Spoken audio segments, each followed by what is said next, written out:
लोकसभा चुनाव 2024 के बीच electronic voting machine के बजाय मत पत्रों से मतदान कराने की मांग कराने वाले को सुप्रीम कोर्ट से निराशा हाथ लगी। 16 अप्रैल को सुनवाई के दौरान जजों ने ईवीएम से चुनाव नहीं कराए जाने की राय नहीं मानी। इसके पक्ष में दिए गए तर्कों को भी कुछ सवालों के साथ कोर्ट ने एक तरह से खारिज कर दिया। जज ने यह जानना चाहा कि ईवीएम में अगर कोई गड़बड़ी की जाती है तो ऐसा करने वालों के सजा का क्या प्रावधान है। ऐसे में हम ईवीएम से जुड़े कुछ कानूनी सवालों के जवाब जानते हैं। 1951 के जन प्रतिनिधित्व कानून के सेक्शन 58 में कहा गया है कि अगर किसी चुनाव में किसी मतदान केंद्र पर कोई भी मत पेटी गैर कानूनी तरीके से पीठासीन अधिकारी या रिटर्निंग अधिकारी की कस्टडी से ले ली जाती है या फिर गलती से या जानबूझकर नष्ट कर दी जाती है या बैलेट बॉक्स खो जाता है या क्षतिग्रस्त हो जाता है या उसके साथ परिणाम को प्रभावित करने के स्तर की छेड़छाड़ की जाती है या किसी भी वोटिंग मशीन में वोटों की रिकॉर्डिंग के दौरान कोई मैकेनिकल एरर हो जाता है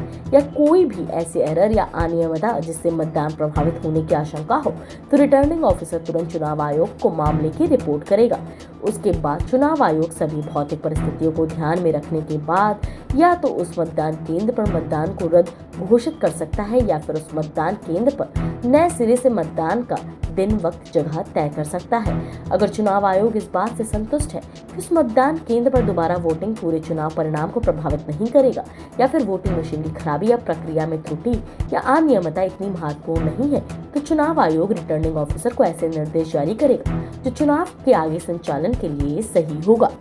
वहीं आपको यह भी बता दें कि बूथ कैप्चरिंग पर क्या नियम है। जनप्रतिनिधित्व कानून के सेक्शन 135 ए के मुताबिक जो कोई भी बूथ कैप्चरिंग का अपराध करेगा उसे जेल की सजा होगी या अवधि 1 साल से कम नहीं होगी, जिसे 3 साल तक बढ़ाया जा सकता है और साथ ही जुर्माना भी लगेगा। अगर ऐसा अपराध किसी सरकारी कर्मचारी द्वारा किया गया तो उसे कम से कम 3 साल की सजा होगी, जिसे 5 साल तक बढ़ाया जा सकता है और जुर्माना भी लगाया जा सकता है। बूथ कैप्चरिंग में यह गतिविधियां भी शामिल है किसी मतदान केंद्र या मतदान के लिए निर्धारित स्थान पर किसी के द्वारा कब्जा करना, मतदान अधिकारियों को मतपत्र या वोटिंग मशीनें सरेंडर करने के लिए मजबूर करना या किसी कोई काम करना जो चुनाव के संचालन को प्रभावित करता है, किसी मतदान केंद्र या मतदान के लिए निर्धारित स्थान पर किसी व्यक्ति या कई व्यक्तियों द्वारा कब्जा कर लेना और केवल अपने या अपने समर्थकों को वोट देने के अधिकार का प्रयोग करने की अनुमति देना और मतदान को रोकना, किसी भी निर्वाचन को प्रत्यक्ष या अप्रत्यक्ष रूप से मजबूर करना या डराना धमकाना और उसे वोट डालने के लिए मतदान केंद्र या मतदान के लिए निर्धारित स्थान पर जाने से रोकना।